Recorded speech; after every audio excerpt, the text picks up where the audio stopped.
Chapter 7. Guess who called me last night and asked me to the prom? I said. Lucas Brown. No, shrieked Dawn and Rachel. We were in my green Toyota Tercel, heading for the Division Street Mall. It was 4:45 on Wednesday night. 2 long weeks had passed since Simone had disappeared. 2 weeks with no call from any kidnapper. 2 weeks that must have seemed like 10 years to Mr. and Mrs. Perry. I hadn't been able to stop thinking about her for a minute. No matter what I talked about now, she was there, like a dark shadow, following me everywhere. Tell me what he said, word for word, insisted Dawn. He said, Guess who you're going to the prom with? Me. Dawn and Rachel both laughed at my imitation of his voice in a abrupt manner. I wasn't laughing, though. The phone call had given me a chill. What did you say to him? Rachel asked. I was very polite. I pretended he wasn't a creep. I said thanks, but I was still hoping Kevin would get permission to come, which is the truth. And not only that, you think Lucas is a psycho killer, Rachel added. Just what any girl wants for a prom date. You don't really think that, Dawn said to me. Oh, come on, she said. Lucas? Hey, I said, I just think he's weird, that's all. Everybody thinks so. And then there's the jacket. That's what I had remembered as I left Simone's house. The guy I saw running away from the Perry house was wearing a maroon satin jacket, same as the Shadyside High baseball jackets. Dawn's legs appeared in my rearview mirror. She was lying in the back seat, doing leg lifts. Can't you two talk about anything else? She said. No, I answered simply. As a matter of fact, we can't. Okay, Dawn said. So, he was wearing a maroon jacket. That doesn't mean he was on the baseball team. Psychos are allowed to wear maroon too, you know. Yeah, but don't you see? I removed one hand from the wheel and sawed the air with it to emphasize my point. Lucas is on the baseball team. It's the one thing he has to be proud of, even though he almost never plays. He almost always wears that jacket. Oh, come on, Dawn said. Why would Lucas Brown kill Simone? Revenge. He's hated Simone's guts ever since she dumped him. Get serious, Dawn said. People don't go around murdering people who've dumped them. Lucas isn't just anybody, I reminded her. He's a first-class lunatic. And his eyes are a little crossed, Rachel chimed in. Dawn snickered. Having an eye problem doesn't make him a murderer? Well, he's definitely on the weird side, that's for sure, Rachel said. I heard when his parents decided to put his dog to sleep, Lucas went out and hanged it from a maple tree in his backyard. Oh, please, groaned Dawn. Where'd you hear that garbage? Gideon, admitted Rachel, blushing. I took my eyes off the road and glanced at her. It occurred to me that Gideon was on the baseball team as well. But why would... Dawn sat up and broke my train of thought. Look, Lizzie, she said, you know who did it. So do I. So does everybody else in Shadyside. Rachel's eyes widened. Who? The same madman who killed that girl from Waynesbridge and dragged her to the Fear Street woods, answered Dawn. And the girl over in Durham. Now, why would Lucas kill those girls? Did they dump him too? I don't know, I said. Maybe he just wants to see himself on TV. He keeps a journal of strange deaths and murders, you know. Dawn rolled her eyes. Oh, he just thinks that makes him cool. I thought about this for a moment. I guess I was overreacting. The thought of Lucas actually killing Simone did seem incredible. Maybe you're right, I said. We were driving by school now. All the lights were out. The building loomed in the twilight like an ancient and evil castle. Great. Now even our school was scaring me. I made a left at the light. Rachel turned to me, surprised. Hey, Dawn said from the back seat. Division Street is that-a-way. I want to stop at Simone's, I explained. See if there's any news. Dawn complained, but I insisted. A minute later, I swung the car into the Perry's driveway and parked behind their big silver Lincoln. The porch light was on. I guess the Perrys were still praying that Simone would return. Rachel went with me as I rang the doorbell. Dawn waited in the car. Mr. Perry answered, more haggard than before. His white shirt and tie were rumpled, as if he had slept in his clothes, and a day's growth of beard darkened his face. No kidnapper has called, he told us sadly. He stared out over our heads at the car. It's Dawn, I explained. He nodded. Listen, he said, I don't want to scare you, but at this point the police are considering it very serious. They say they could be dealing with the same man who... He stopped. He couldn't bring himself to say the word killed. Instead, he said, the same man they're looking for about those other 2 girls. His eyes met mine. It was as if the life had gone out of them. He didn't even manage a slight smile. Get home safe, he told us, and closed the door. Back in the car, Dawn read our faces. She didn't need to ask if there was any news. As we drove on to the mall, Rachel said, She was the best actress, really gifted. She was one of the funniest people I've ever met, I agreed. I can't believe the whole thing, Rachel went on. That she's gone, There's like this big gaping hole in my life where a friend used to be. I bit my lip. It's true what they say. You end up wishing you had said all these things to her before. Like, I love you, Rachel agreed. Oh, barf, was Dawn's response. What? I took my eyes off the road to glare at her in the rearview mirror. You heard me. I'm throwing up back here. I could feel the anger rising in my throat. How can you be so insensitive? Look, Dawn said. What happened to Simone is a tragedy. I'm as sorry as you guys are, but let's not exaggerate. Simone was never my best friend, and if you guys are honest with yourselves, you'll admit she wasn't your best friend either. She was incredibly self-centered. I mean, can you name one single thing she ever did for either of you? Just shut up, will you? I stepped on the gas. I could feel the back of my neck getting hot. I was driving about 20 miles an hour over the speed limit. We rode in silence for several miles. Look, Dawn started up again. Hate me if you like. But all I'm saying is that we should try to get this off our minds for a few hours. How? I asked miserably. By going ahead with our plan. We're going to the mall, right? We're going to check out sexy prom dresses that will have all the guys drooling, and then we're going to catch a movie, and we're going to have a great time. Agreed? Rachel and I exchanged glances. I shrugged. Agreed, Rachel and I both said in unison, but neither of us believed it.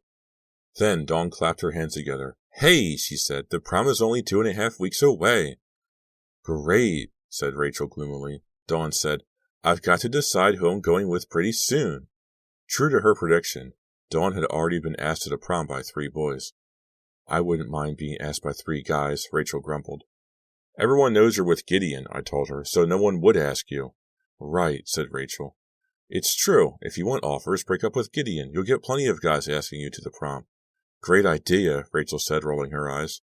What about you? Dawn asked me. What are you going to do if Kevin can't come? Go by myself, I guess, I said weakly. Wouldn't you feel really sorry for yourself? Dawn asked. No, I shook my head, feeling totally sorry for myself. Dawn said, I talked to Lisa Bloom today. She says they've hired a great rock band, the Razors, to play at the dance. I nodded without enthusiasm. I was picturing myself dancing all alone. A few minutes later, I was posing in front of a 3-sided mirror in a tight pink prom dress. We were in Ferrara's at the Division Street Mall. The prices in this store were outrageous, but my mom had told me not to worry about money when I was picking out my dress. I turned to the left, the right. It's not flattering, if you know what I mean, Dawn sniped, trying to hide her amused expression. I felt my face grow hot. Just being helpful, Dawn said, which I don't have to be, considering we're competing against each other. I went back to flipping through dresses on the rack. Farther down the row I could see Rachel, holding up an ugly red sheath dress. She pointed at it and looked at me questioningly.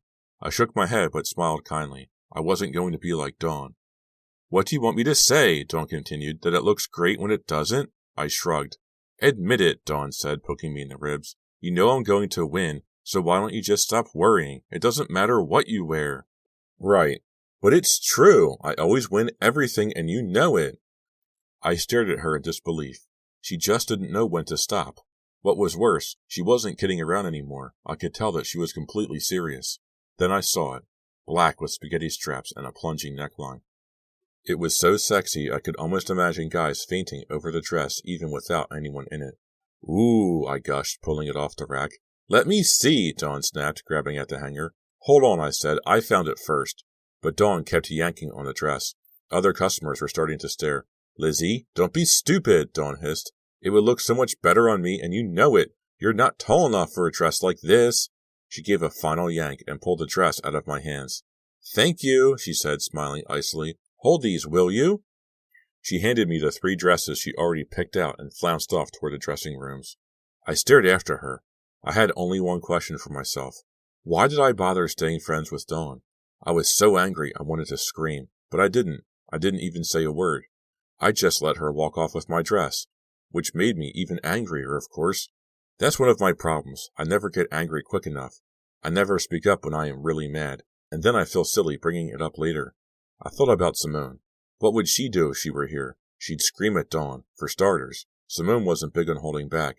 Then she'd probably start doing some funny imitation of how competitive Dawn was. Something that would make Dawn furious, but the rest of us laugh.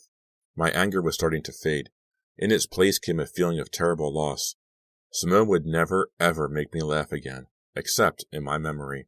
I couldn't take it all in, but it was true. Simone was dead. The words sounded so strange, even when I said them silently. I looked at my watch. 5:50. "Rachel," I called. "We've got to go. We're going to miss the movie." Rachel looked at her watch and put the dress she was holding back on the rack. Ta-da! Dawn burst out of the dressing room in a black dress and struck a series of sexy poses. I had to admit, she looked fantastic. "Okay, Madonna," I said, "it's showtime." Dawn bought the black dress, our only purchase. Then we hurried to the movie theater. After we got our tickets, Dawn and Rachel went inside to get seats while I got popcorn. I stood in the line, trying to decide if I should also get some goobers. Not if I wanted to look good in my prom dress, I answered myself. I was so lost in thought over this life or death issue that I almost didn't notice who was standing in front of me in line. Spiky platinum hair, a tight black tank top decorated with sequins, incredibly tight jeans that showed off a pair of thin, sexy legs. Even from the back I knew who it was, Suki Thomas. Suki was very popular with the boys at Shadyside High, and they weren't exactly interested in her because she could help them with their homework. She had her arms wrapped around the neck of her date and was giggling in his ear. "Get the ice cream bonbons," she murmured huskily. Her date was laughing. As he pulled away so he could talk to the candy counter clerk, I saw who he was. Justin. When he turned and saw me, I blushed. I'll give him that much. "Hey," he said, as if he were really glad to see me. "Hi, Justin. Hi, Suki," I said, trying to keep the surprise off my face. "Hey, Lizzie," Suki said. "Are you as excited as I am?" "What about?" I asked. "I mean, just think," Suki gushed. "A new Christian Slater movie, wow." Justin had paid for their popcorn. "Come on," he said, pulling her away. "I want to get good seats." I couldn't believe it. I knew Justin had been going from girl to girl, even before Simone disappeared. He had been with Alana the day Simone disappeared, and Dawn and Rachel had each gone out with him too. Simone wasn't around to get angry anymore, but somehow that made it even worse. She was lying dead somewhere, murdered, and 2 weeks later he was out with Suki Thomas. I couldn't believe it. Dawn, Lucas, Justin. Was I the only one who cared that a girl in our class had been killed? I tried not to get angry. I really needed to enjoy this movie. I felt as if I'd been carrying around a giant weight ever since I opened the door to Simone's room that night. Dawn wasn't the only one who needed a release. But the movie turned out to be really dull. Not even Christian Slater could save it. The couple in front of me made out most of the time, so it was really hard to see, and my sneakers kept sticking to the goo on the floor. Most of the time, I was too distracted to follow the movie anyway. The events of the past few weeks kept flashing through my mind. I just couldn't make them go away. Nothing was unimportant, Officer Jackson had said. Was there some detail I was overlooking? "I've got to get a drink," Dawn whispered, climbing over me. She stepped on my toe. "Sorry," she called back. I craned my neck to look for Justin and Suki, but I couldn't see them. I tried to pay attention to the movie. About 10 minutes later, Dawn still hadn't returned. "What's taking her so long?" Rachel whispered. I had forgotten all about Dawn. The movie had finally gotten a little interesting. Christian Slater was in love with an incredibly gorgeous spy. "Beats me," I said. "Maybe she fell in the toilet." Rachel didn't laugh. "I'm going to look for her." "Okay, just try not to—" Ow! Rachel stepped on my foot as she walked past, the same one Dawn had gotten. Up on the screen, the woman spy was gently caressing Christian Slater's cheek. "So," she purred, "you work for General Frick?" "We're like this," Slater answered, holding out 2 fingers close together. I got lost in the movie again, until I heard my name being called. I turned around and peered up the aisle. I could see Rachel stumbling toward me through the dark theater. "Lizzie! Lizzie!" she cried out in a loud whisper. "Huh?" I pulled myself up from my seat. "Lizzie, come quick. It's Dawn. Something terrible has happened." Chapter 8. My heart pounding, I stumbled up the aisle after Rachel, who hadn't waited for me. She had burst through the double doors into the bright lobby. I followed a few seconds later, my eyes adjusting slowly to the harsh light. There was Dawn. She was lying on her back on the red carpet, her legs sprawled out, as if she had fallen from a great height. She's dead. That was my first thought. But then I saw that there was no blood. Kneeling beside her was a young, overweight usher in a red jacket and blue tie. Standing behind him was a nervous-looking middle-aged man in a blue jacket who was wringing his hands. He wore a brass name tag that said manager. Dawn was unconscious, out cold. "Rachel," I gasped, "what's going on?" Rachel's face was very white as paper. I found her lying on the floor in the back of the theater, she said, her voice no louder than a whisper. They carried her out here. The teenage boy from behind the candy counter now came running up with a cup of Coke. The manager took it and said, Bring the first aid kit. Suddenly, Dawn moved her head. Only slightly, but all our eyes were instantly on her. I knelt beside her. Dawn, I said, it's me, Lizzie. Dawn answered with a low moan. She must have fainted, I said. I guess, answered Rachel. The kid from the candy counter brought the first aid kit. The manager flicked it open and fumbled for smelling salts. He waved them under Dawn's nose. She jerked her head back. Oh, please, she muttered. No. She turned on her side, holding her head. The manager stared at Rachel and me. You girls have any idea what happened? The way he said it, it sounded like an accusation. I shook my head. Dawn, I tried again. Wake up. Dawn's eyes flitted open, shut again, then opened for good. Suddenly, her head jerked around. Help me! Help me! She cried, and then cringed away from us. Dawn, I said, it's me, Lizzie. Dawn stared up at me as if I were from the planet Mars. Then she slowly focused on everyone else, as if seeing them for the first time. No one's going to hurt you, I assured her. Why didn't I believe my own words? A new thought had occurred to me about what had happened to her, and it was making my heart pound. What Dawn said next didn't calm me at all. Killer, she muttered, the killer. I looked up at the manager. Call the police, I cried, and an ambulance. The manager snapped his fingers at the usher, who hurried off. Dawn reached up and grabbed my arm. No, I'm okay, she insisted. She tried to sit up. The manager helped her. Her leather skirt had hiked up about halfway up her long tan legs. I smoothed it back down for her. Dawn reached her hand to the side of her head. Wow, she said, it really hurts. Before she could finish the sentence, she had begun to cry. The manager gave her a tissue, and she blew her nose loudly. I was coming back from the bathroom, Dawn said slowly. I had just walked into the theater. I couldn't really see because it was so dark, but I thought I saw some guy coming toward me. Then he hit me. Hard. Did anyone come out this way? I asked the manager. He shook his head. So, I said, getting up quickly, whoever attacked her must still be in the theater. The manager shook his head. He was sweating and obviously very nervous. There are 2 exit doors inside the theater, he said. The usher hurried toward us. The cops are on their way, he announced. Good, said the manager. I don't really have anything to tell them, Dawn said meekly. I didn't see who it was. Why don't you call them and tell them to forget it? The manager shook his head no. We helped Dawn to her feet. She was a little wobbly and seemed dazed and terribly frightened. She wasn't much better when 2 cops rushed in to question her, their walkie-talkies crackling with scary-sounding reports of a burglary and a fire. Dawn repeated her story. The manager kept interrupting with comments about he and his staff had done everything they could and how it wasn't his fault. The police assured us that it was probably just some jerk and not a killer. Why would he hit me? Dawn asked. For no reason, one of the cops answered. There are plenty of maniacs in this world. They don't need a reason. The guy probably saw it was dark, and let you have it. Just for the fun of it. One of the cops offered to drive Dawn home, but she said she'd go home with us. Okay, said the cop. Then I'm going to stick around till the movie finishes and see what I can find. The manager wiped his forehead with the back of his jacket sleeve and said, What I'd really like to do is give you all free passes for another show. Come any time you like, any time at all. Rachel and I exchanged glances. Thanks, I said, taking the passes, but somehow I didn't think we'd feel like coming back very soon. Then the 2 of us helped Dawn through the lobby and out to my car. It was chilly outside and dark, too dark for 7:30. I couldn't see a single star. The wind was whipping around us as if trying to push us back into the theater. It was about to storm. I hoped it held off till we got home. Slipping behind the wheel, I glanced at Dawn, who was leaning her head against the passenger side window. In the light of a street lamp, I could see the bump beginning to form on the side of her head. What's going on? I wondered, starting up the car and heading toward Dawn's house. Was it just some deranged creep who had hit her? Or did the person deliberately want to hurt Dawn? When I got home, my parents had the porch light on, along with the living room light, the kitchen lights, and the light over the garage. My mom hurried in from the kitchen when she heard me at the front door. You're home early, she said with a big smile. My parents are very security conscious. We live near the river. It's just about the nicest part of town, very safe. When we all go to bed, my dad puts on the burglar alarm, and we can't go downstairs without setting it off. We've never had any trouble.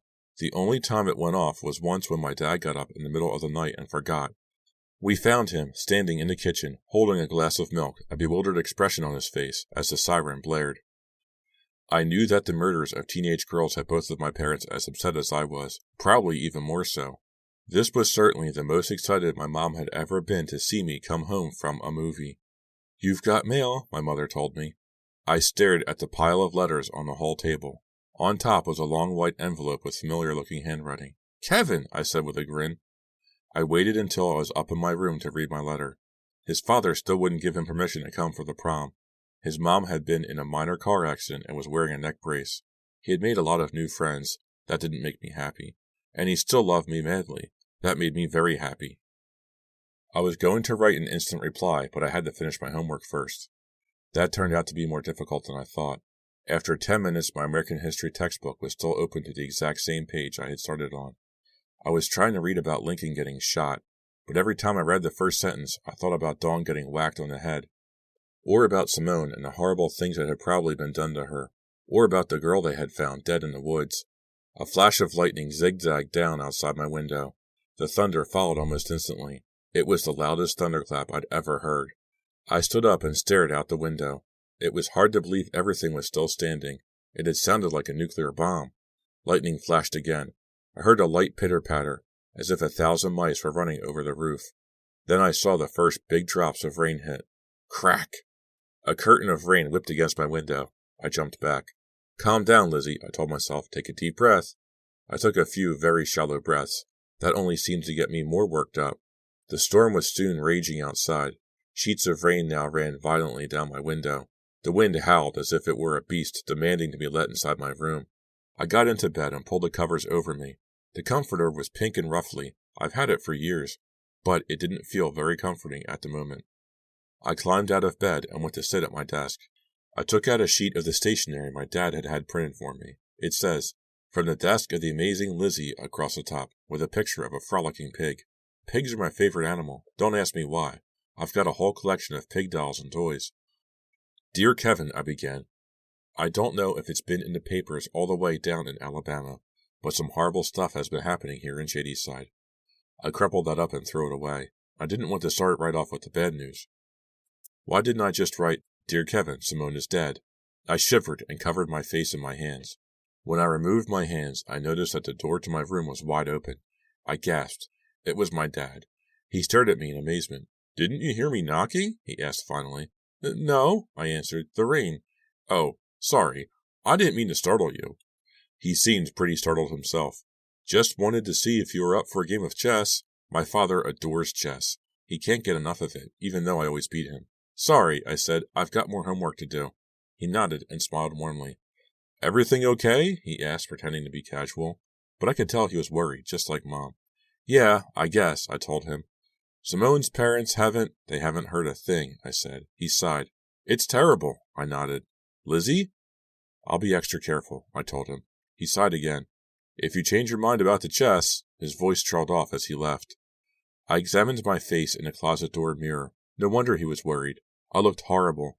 Dark circles under my eyes, my face pasty white. Simone's disappearance was so upsetting. Now the attack on Dawn. My phone rang. I practically jumped out of my skin. It was the loudest sound I had ever heard, as if it were screaming in my ear. When I answered, all I heard was sobbing. "Who is this?" I kept saying. "Lizzie," a girl's voice wept. "Rachel? Rachel? Yes? What's wrong?" She was crying too hard to talk. Then she sobbed. "You've got to come over. You've got to help me." "Rachel, what is it?" I cried. "Help, Lizzie, please," she begged. Then the line went dead. Chapter 9. The rain was coming down so hard and fast, my windshield wipers were just about totally useless. As I sped to Rachel's house on Fear Street, I saw the world outside my car as one dark blur. Fear Street. I was driving to Fear Street at night in the worst storm I had ever seen. But I had no choice. Rachel was in trouble, maybe in serious danger. I had to get there as fast as I could. I could barely see the white line on the side of the road ahead of me. The rain continued to lash down, but I kept my foot firmly on the gas. Pictures began to form in my mind, terrifying pictures. I saw Simone, alone in her house, alone in her room. The killer enters. He has a knife. He wrestles with her, slams her up against the bookcase. I saw it all so vividly in my mind's eye. Saw the knife plunge down, saw her duck, saw the books crash to the floor, saw the killer attack again, saw him stab Simone again and again, the blood spurting onto the carpet. I shook my head to drive the horrifying pictures from my mind, but the frightening thoughts wouldn't go away. Why hadn't I told my parents where I was going? When the phone line went dead and Rachel was cut off, I didn't think, I didn't ask, I just ran out of the house. With only a thin blue windbreaker held over my head, I burst through the front door, running from my house to the driveway. I had gotten soaked. Now I felt chilled to the bone. The Fear Street Cemetery suddenly loomed on my right, glassy and distorted through the sheets of rain.